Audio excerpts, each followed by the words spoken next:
Биылғы 1 қыркүйектен бастап Байқоңырдағы қазақ мектептері толықтай қазақстандық білім стандарттарына көшетін болды.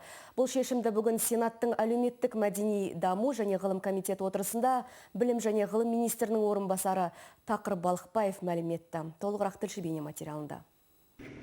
Байқоңырдағы 14 мектептің 6-ы ғана қазақ тілінде. Министрлік өкілінің мәлімдеуінше өз қарамағымызға сол 6-ы мен бір балабақша өтеді. 2006 жылы Ресейде бюджет кодексі өзгерді.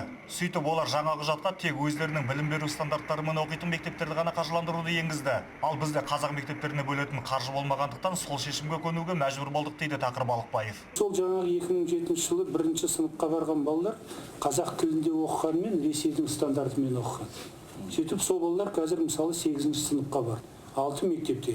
Ондай балалардың жалпы саны 4600. Сол балаларды енді біз Қазақстанның білім беру стандартына көшіреміз. Сол үшін өзіміз қаржымызды бөліп, ары қарата оқытамыз. Ескерте кетсек, бұл мәселе қазақ тілді ақпарат құралдарында талай мәрте көтеріліп, депутаттар да үкіметке бірнеше сауал жолдаған болатын. Сосын оған 2006 жылы екі елдің білім және ғылым министрлері қайта оралған. Бүгін сенаторлар сол ортақ келісімге ырзашылық білдірді.